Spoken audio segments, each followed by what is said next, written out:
Hello everybody, and welcome back to another big review.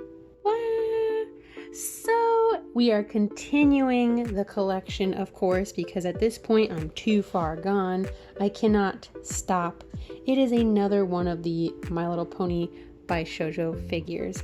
Very big, but very excited to share. This is one of the limited edition ones. If you haven't seen one of these before, they have these sparkly boxes, all the holographics. The girls have sparkly hair and different colored skin, and by different color skin I mean like yellows and blues and stuff like that.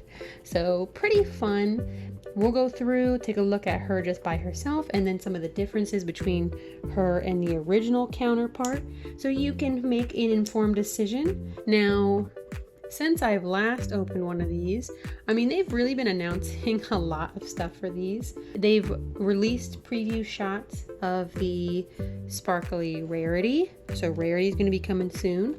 There's also a Hatsune Miku and My Little Pony Kotobukiya crossover, so I'm really excited for that. I did not expect that, and it's gonna be my first like real Miku figure. Really quick too, they have this on all their boxes, no matter which ones you get, at least for the My Little Pony collection. But there is this little like fancy ridges on the side. I think that's a really cute touch. The only bad thing about this holographic stuff though, it always creases funny because it's got that extra layer of plastic on it basically. As a quick comparison between the two boxes, you can obviously see some just immediate differences. I mean, white versus yellow, no shiny on this one versus shiny on this one. They even move some of the text around, like it says limited edition versus this shows the artist. They do change the actual color of the like concept art. Another more interesting thing I think that they do change on these is the actual inside. You can see this one has like this like kind of green holographic material, and these ones have like a soft gradient that go from yellow to, at least for blue, to Fluttershy. So you can get a good close look at the limited edition one though. So you can kind of see it's a little bit teal green, I'd say, somewhere in there, but still really cool. It's a very standout like backdrop for the actual box itself. But ta-da! Here she is inside of the packaging. Just a really quick spin around so you can see it. They always have a window for the face so you can see inside too. Now let's go ahead and open her up. Boom! So they keep their girls nice and safe and protected. They got little baggies they get to sit in. She gets one for the big girl, one for her hair, and one for the pony. So they do make sure that they're minimizing any kind of paint transfer. We need to move her in. She's so far. Look how far she is. Oh my gosh, wait a second. Guys, I have an important announcement. Wow. So you guys may know or may not know, but I previously mentioned in my last video I wanted to, do a giveaway box with some of the stuff that I received in previous Aki Bento boxes, as well as some other stuff. So, it's kind of like my own subscription box. But I'm gonna be running a giveaway over on my Instagram and my Twitter. So Instagram is @desunasis. My Twitter is @thesnon. So go check it out. There'll be all the details about what to do for the giveaway there.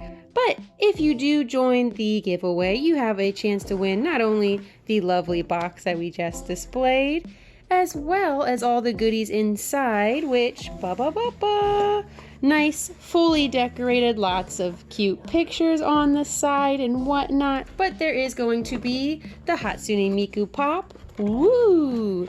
A fake Yuri on Ice scarf. This Black Star plushie that I've had, unfortunately for a while, but maybe he can get a better home. We've got the lovely little One Piece figure stand, small prize figure. There is necklace cards, keychains, a little card as well, all sorts of goodies, some old buttons of mine that I made a little while back, very noisy and loud, Pokemon Go theme, but hey, if you're really into Pokemon Go, I have all of the gym leaders, arts and things, some cute ones that go together so you can share with your friends as well. And two, because I mean, I do lots of art, I'll probably even throw in another little just sketch doodle for you as well. I wanted to make a good value for you guys, something fun if I'm gonna mail you something. Definitely go over, like I said, to my Twitter, my Instagram at Desunatsis, Twitter at the Esnon, so you can enter and have a chance to win all the lovely prizes. But without further ado, let's go back to the video. Bop, bop. Alrighty, but here she is out of the box. So just a quick little outside spin around of her so you kind of know what she looks like here, just, you know, far away. Now we're gonna get some close-ups. We'll also just kind of have them side by side with the original Fluttershy. I'll pull her out later, but let's bring her in for a closey look-see here. Either way though, a soft little Fluttershy. Now she is, I think, one of the, I mean, I love all of these My Little Pony ones. They really just got better from Pinkie Pie moving forward. It was just continuously a growing line in quality and just like actual facial expressions and just like how the figures were made and designed. So I really like her though. She's a soft baby waifu. They keep the sculpt all the same as the original, so there's really no difference there. Sometimes with the hair, I think because this is kind of jelly, it can, I think, over time lose a little bit of that shape or even kind of create a different shape because of that. However, I do think they do a pretty good job of actually creating and sculpting the hair with this see-through plastic. Her skin, obviously, it is yellow in case you can't tell, so her skin is actually a different color here as well. I think that's, I personally like the more fruity colors versus the actual natural skin tones. I do wish, even though I know it's never going to be done, I wish there was a figure that had the color skin tones and then like the actual like matte hair instead of the shiny sparkly, but you know, that's how it is. They of course do a lovely job of actually shading inside of the skirt. There are deeper hues inside of the actual creases and cracks. You can kind of see it a little bit more obvious there. She does have semi-glossy fingernails. It'll probably be hard to see because her hands are yellow, but you can see there's a little bit of shine. It picks it up every now and then, but very light. It's all the same as the other figure when they released it, but obviously it's still really cute overall. The shoes and everything, the design is just so cute, and they base it off of the actual like Equestria Girls, like, you know, series. But they still kind of elevate it a little bit, which I think is nice. But they did a pretty good job with the pony itself. I do like the pony more with the sparkly hair, I think. Something about the ponies though can be kind of weird. And then last but not least, there is the base.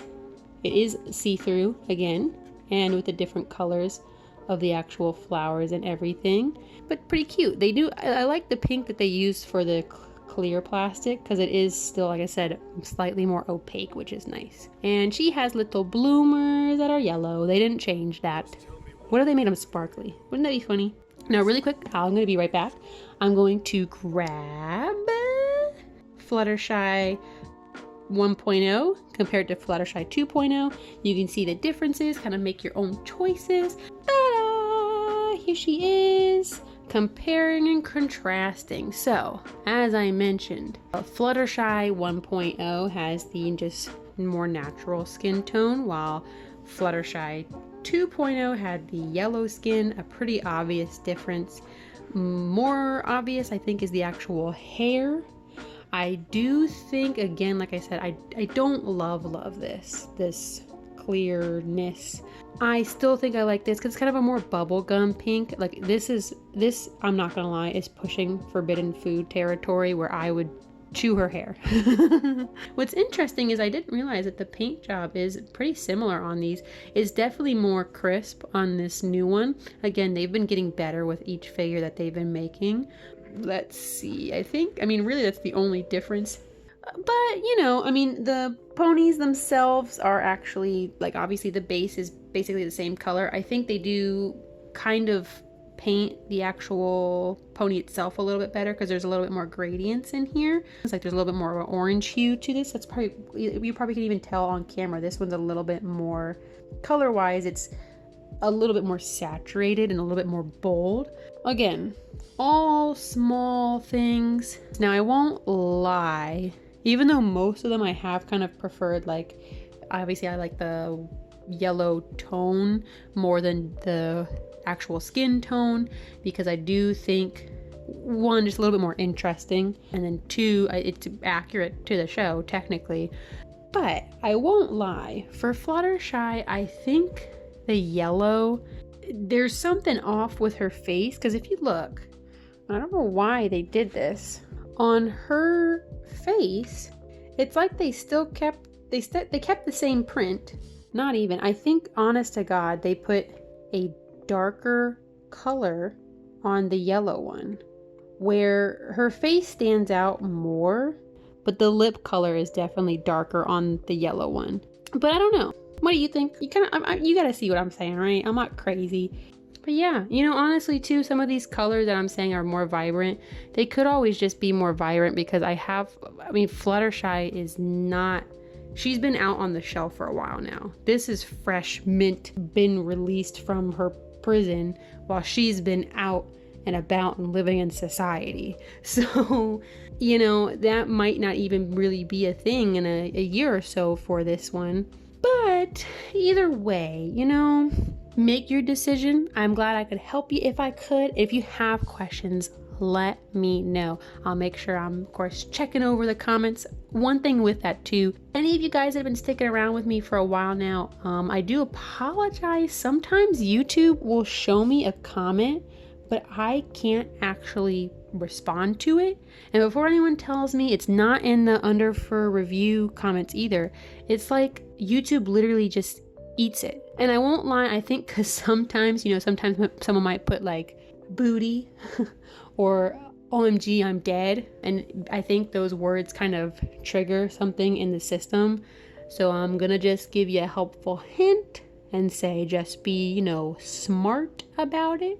But if you do comment and I don't respond, I promise I am not trying to ignore you or anything, unless if you're saying something mean, because some of you My Little Pony bronies, whatever you identify as now in the year 2021, some of y'all guys say some toxic stuff, which we don't want. I don't want to hear none of that. Everyone shut that down. But I'm not ignoring you guys, I promise. I see them and I appreciate them. But anyways, I hope you enjoyed the video. You should stick around, and I make videos every week. So if you stay, you'll get to hear my beautiful, lovely voice again. I'll go post pictures of the lovely Fluttershy on my Instagram. That is at Desunasis. There's lots of pictures. I have pictures of all my figures and of the original Fluttershy too. And in case if you haven't heard, I have a Patreon. But I mean, I do post, it's full uncut videos, so you can see like everything that I'm thinking about on these figures. And this week, I talk a little bit about other Kotobukiya figures and stuff like that. I talk about her feet, and I know y'all like feet. Oh no. But you know, I post lots of stuff there. There could be other art previews and stuff too, so stick around. I'd love to see some of y'all there. But either way, I am really glad I got to see you again this week. I hope you had a great rest of your last week and have a great rest of your next week. And I'll see you next time in the next video.